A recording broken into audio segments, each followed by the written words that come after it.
Since the 1980s, Mr. Trump has been harping upon tariff, tariff, tariff, tariff. He's not an economist, he's a politician. He believes higher tariff will help manufacturing in USA. Incorrect?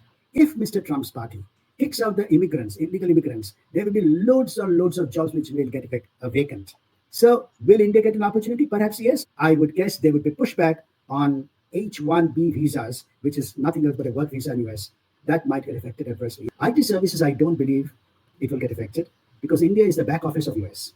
GCC is a great opportunity. It was not there even 3 years back, and suddenly there are about more than 2,000 GCCs, which is India is definitely the darling of the crowd. This is the place to be in, and this is the place where businesses will continue to flourish. Still, the ease of doing business in India is not at par at global level. We still have impediments on labor laws. Okay, so Robin, why is the US so important to the world? US GDP is about $29 trillion. The global GDP is about $105 trillion. And US is 25% of the world. India's GDP, on the other hand, is about $4 trillion. We are 1/6 or 1/7 size of that of the United States. If US is 25% of the world in terms of money, in terms of GDP, almost every country wants to sell their products and services to that country and also, of course, receive something in return. And more importantly, why US is so important to everyone is US dollar is about 70% of global trade.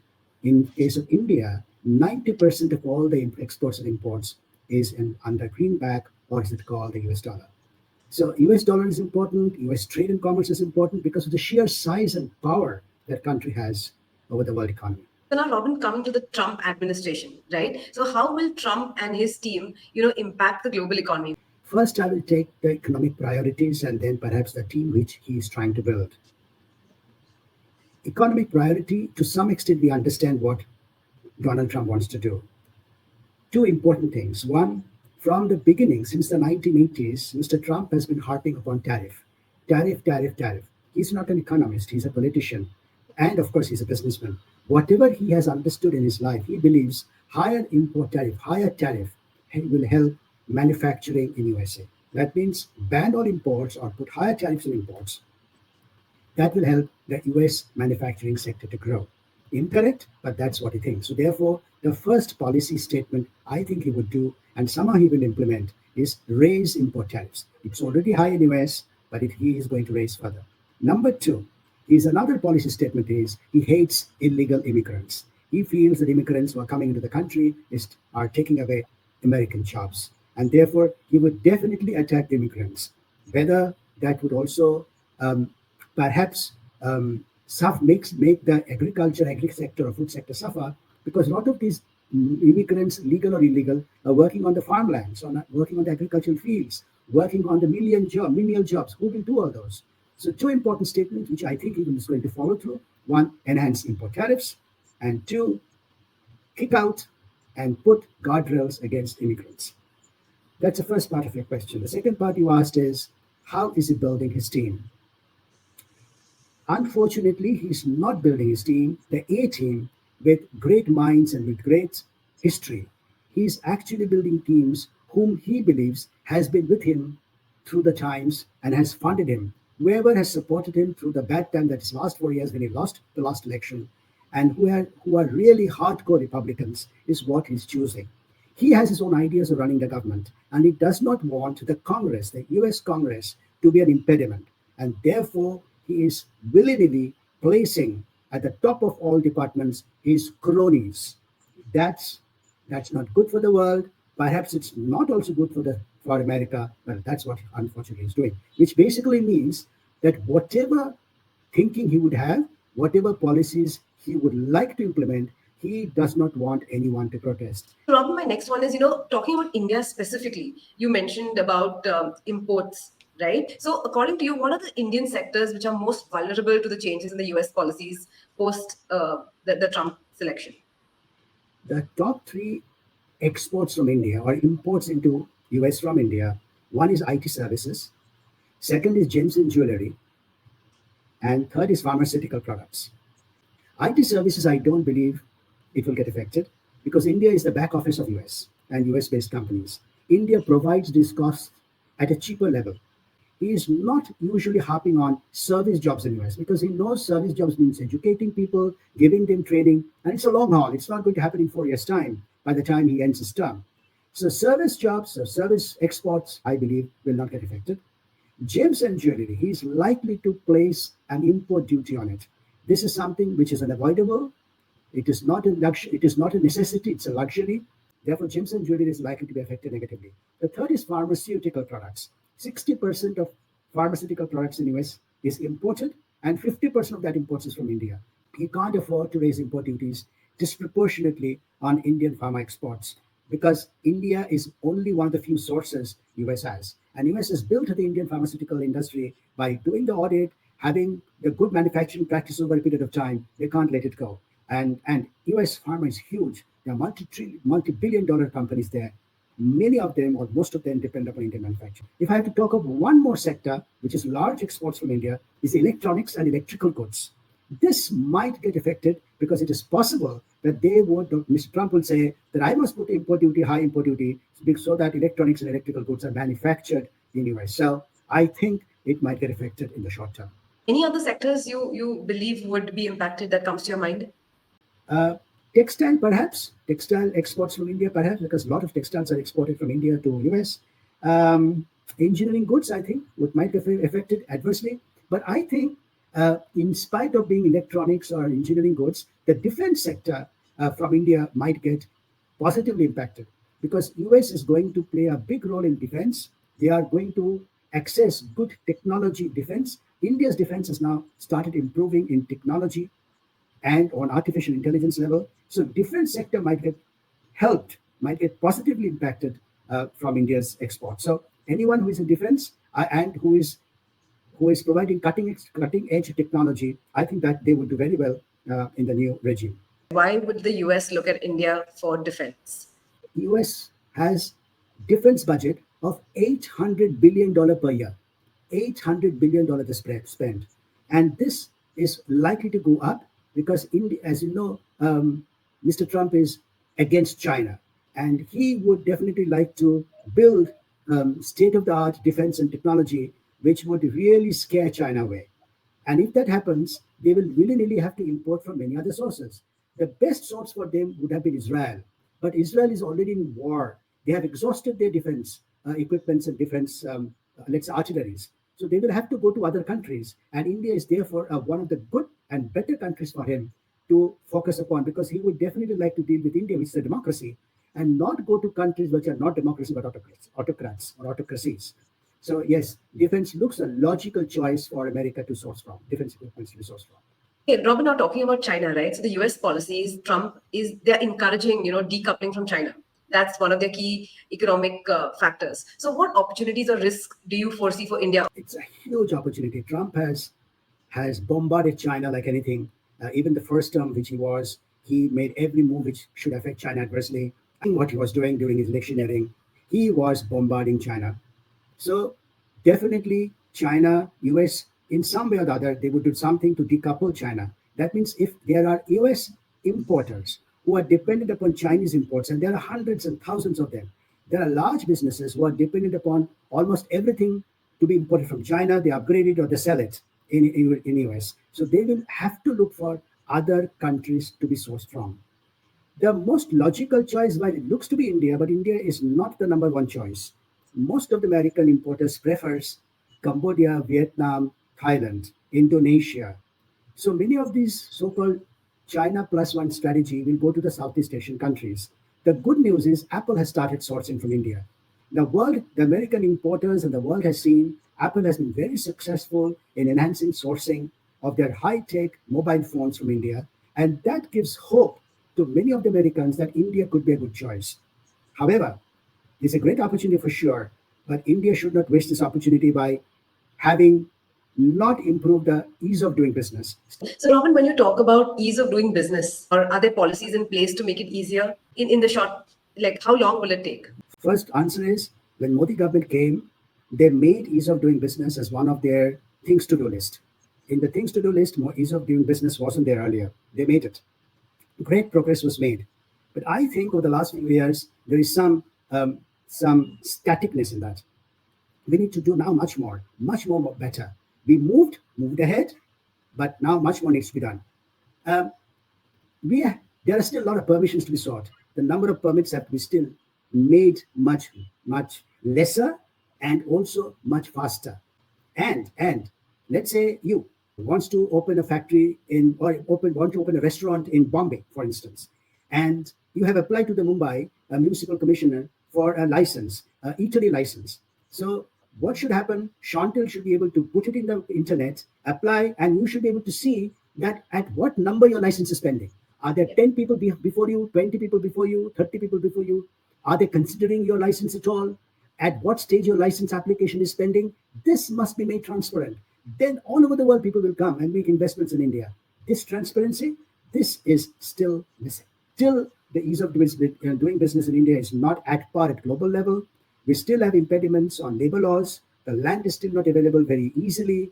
And unless we now up our ante, this is the time the country has to up its ante so that India becomes the most logical choice.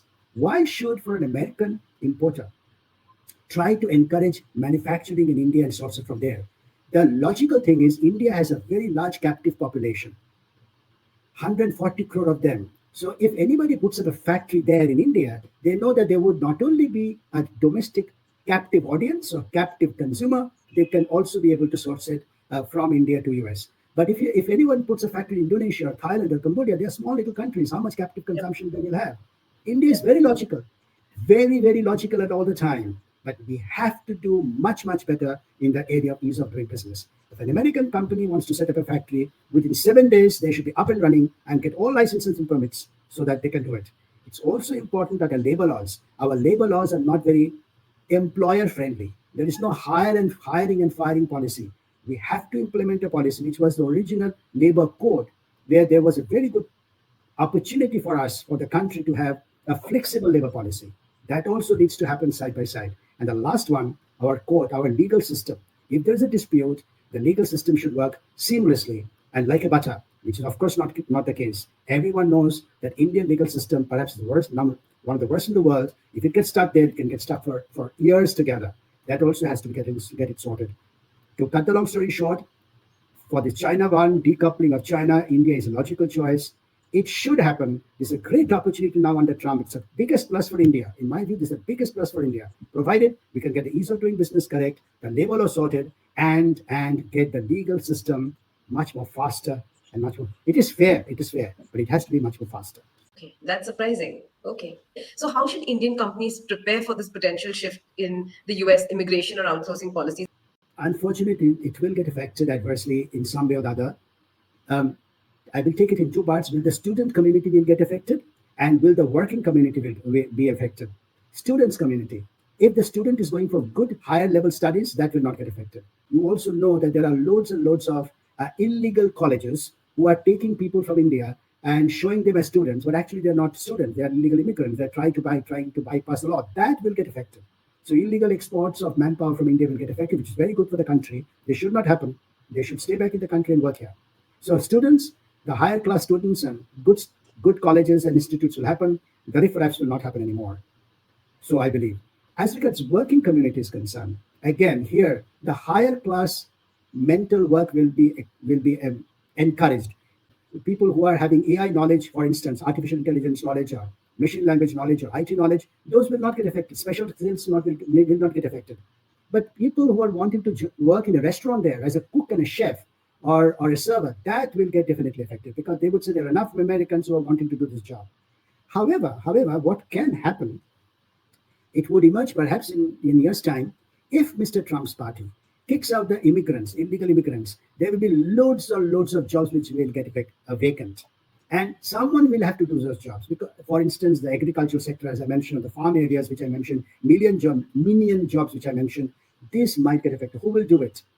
So will India get an opportunity? Perhaps yes, if there are one of those who are little educated, maybe a graduate, all those people or students might get encouraged again. But in the short term, I would guess there would be pushback on H-1B visas, which is nothing else but a work visa in US. That might get affected adversely, yes, in the short term for sure. If I'm a CFO, I want to start outsourcing, offshoring, GCC venture, right? what should I be thinking when it comes to the US? What opportunities will a CA firm, can tap into, considering what's happening? India will continue to be the back office for US. And for them to build up a back office strength will take years and years for them.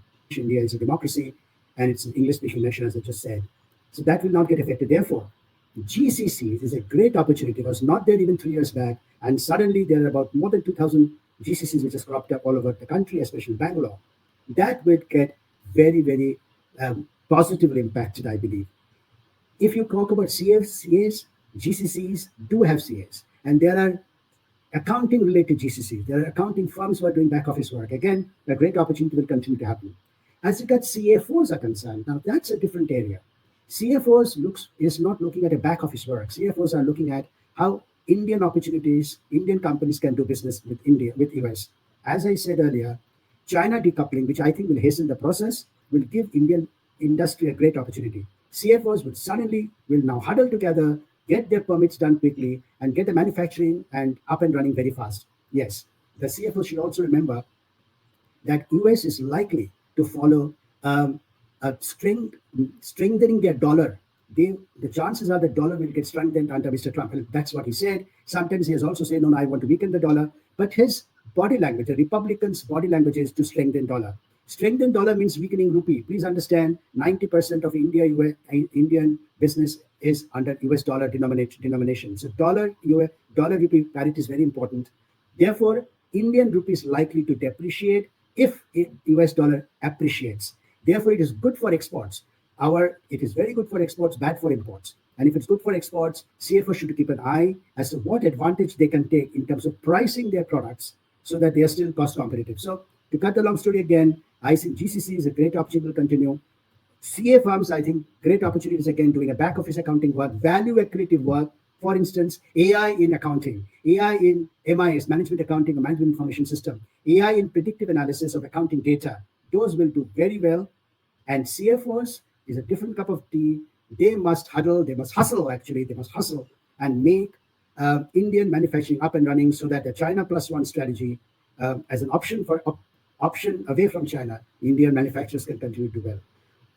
I think it's good for everyone, and at least in this particular area. There are bad news, of course, it's somewhere else, but this particular area, I think there's a lot of good news. Thank you, Robin. Okay, this is my last question, Robin. When we spoke a couple of years ago, in 2022, when the startup funding in India was at its peak, be it Byju's or the other startups, it actually unfolded in a very not so good way, right? So now when you talk about the Indian economy, so what's your take on it? India is now the fastest growing large economy. And I personally believe it is going to be there for the next decade.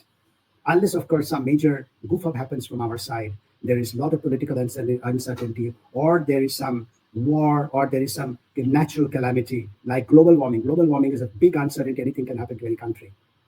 India is the logical choice for everyone because it's the fastest growing country. If you're a European or American and if you have a business there, where do you sell? Where there is more consumption?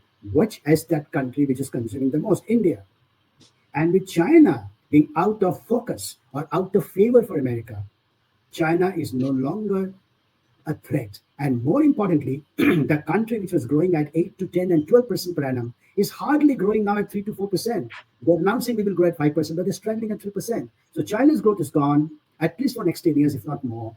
Their population, they're becoming more older people, and therefore the way the population is shaping is not helping China. India is definitely the darling of the crowd. This is the place to be in, and this is the place where businesses will continue to flourish, unless, however, we make a major goof up, which I hope we don't. So India is definitely the flavor of the decade, if not of the century. Thank you so much, Robin, for the time. And it was amazing having you share your point of view on what's happening in the US and the India-US, election impact.